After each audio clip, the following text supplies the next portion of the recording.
give you the treasures and riches stored in secret places. And welcome back sa ating channel mga katiyats, brothers and sisters, para sa ilang minuto na naman na pagtatalakay ng inyong treasure marker. At sa bago pa lamang sa aking channel, huwag kalimutan mag-subscribe. Just click that red button down below. Alright, magandang buhay sa lahat ng ating mga katiyats. Ako'y mag-shoutout muna bago tayo magpatuloy. Shoutout kay Dambao, Arnold Uwapin, Danny Flores, Ildefonso Castillo, Bonifacio Manuel.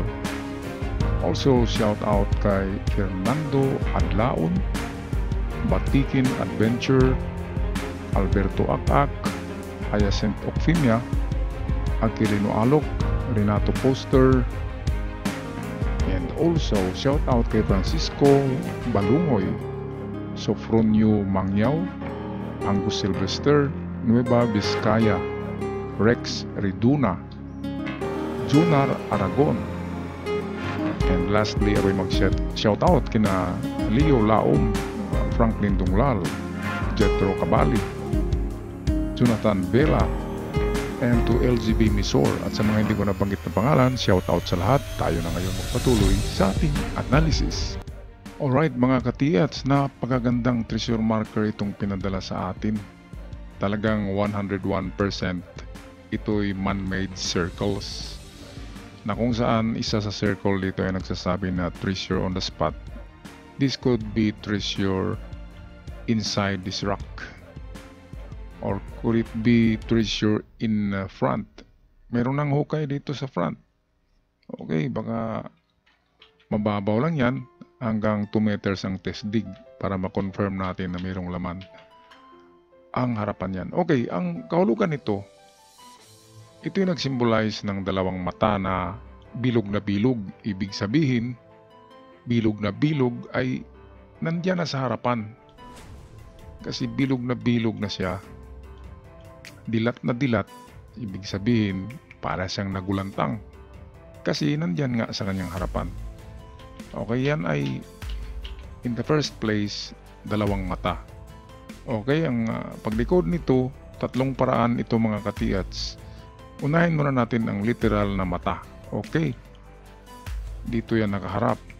Kaya ito ang first natin na pag-analyze or decode sa dalawang bilog na yan. Yan ay mata. Okay, at kung saan niya nakatingin, doon ang item. Pero, atin tingnan ang value ng bawat bilog. Okay, ang bawat bilog can be 5 each or pwede siyang 1 meter lamang. Kaya kung 5 each, 5 meters ang bawat bilog, punta tayo sa unahan nito. Pinakaunang distansya natin ay 10 meters. Okay, kaya kung saan nakatingin yan, pinakamalayo ito na distansya niya, 10 meters. Kaya hindi na kukuha natin ang mga treasures, mga katiyats, kasi kung magukay tayo, palaging malapit lang sa bato. Which is, maganda naman yung malapit sa bato, pero meron kasing nilalayo talaga ng hapon ng pagbaon galing sa marker. Kaya kung eksakto tayo ng ating distansya na 10 meters, bingo na tayo dito. Okay, test dig lang dyan, 2 meters kapag walang magandang sign sa ilalim ng lupa. Kunin natin ang pinakamalapit na distansya niya, 1 meter bawat bilog na mata. So ibig sabihin 2 meters lang sa harapan. Okay, kaya bilang tayo 1, 2. So sa banda rito 2 meters. Okay, 2 meters tayo diyan. Dalawang test dig lang. 2 meters at 10 meters. Papunta kung saan nakatingin ang mata.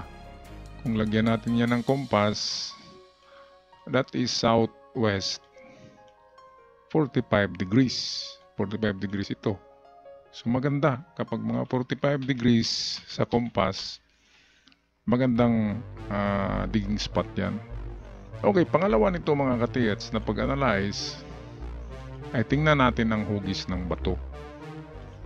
Okay, ano bang hugis ng bato? Ang hugis ng bato ay meron siyang matulis dito na parte ito. Ayan, at nakadirekta yan dito kung saan i-align din natin ang dalawang mata. Ang gitna niyan i-align natin at i-connect natin ang papunta rito. So nakita niyo mga katiits, ang tinuturo nitong matulis na parte dito ng bato ay ganun din ang tinitingnan ng mata kung side view. Okay, so ganun pa rin. Pinakamalapit na distansya sa pagukay is 2 meters. So unang distansya is 2 meters. Pangalawang distansya ay malayo na. Kung 5 meters ang bawat bilog, it can be 10 meters. Pinakamalayong distance ito. Lahat yan testig lamang ng 2 meters. Kung saan dyan sa mga hukay nyo, ang meron kayong makitang mga bagay na gawa ng tao sa 2 meters deep, mga magagandang bato na pinurma, mga signs, alam nyo naman yan. Well, magpatuloy na kayo hanggang 4 to 5 meters sa paghukay. Okay, so ito ang pangalawa na direksyon natin. Ito yung pinakauna. Ngayon, anong pangatlo natin na gagawin kung hindi natin matagpuan sa dalawang direksyon na atin na napag-usapan dito? Well, dahil merong ito na mata, dahil merong tuldok yan, nagaganyan kasi yan.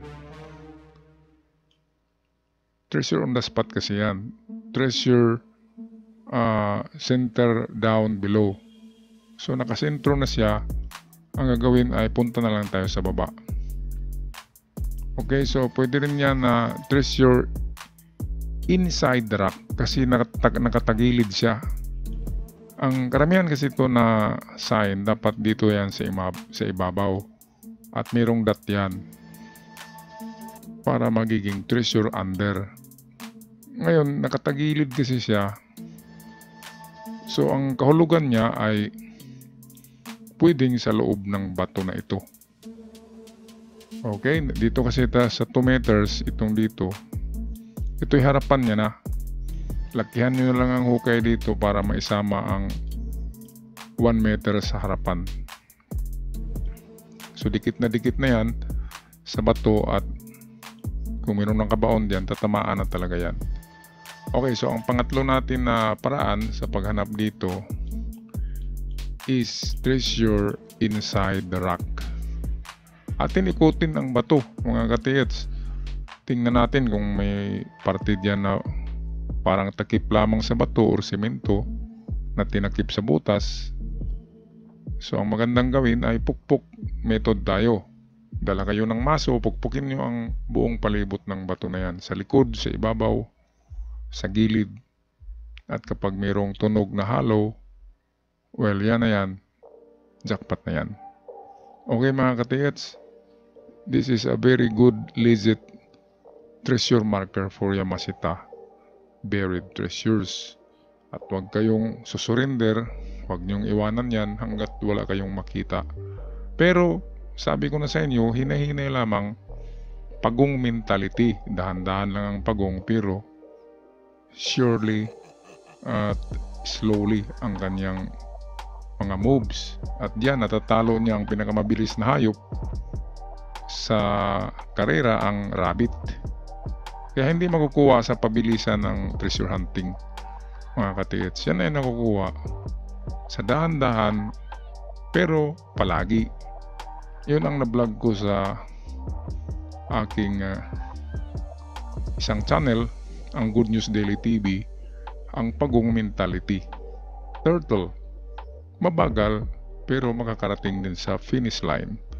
Okay, ako'y magpaalam na in the blessings of the Lord. Sana ay matagpuan niyo ang inyong mga minimithi, brothers and sisters. Ciao for now.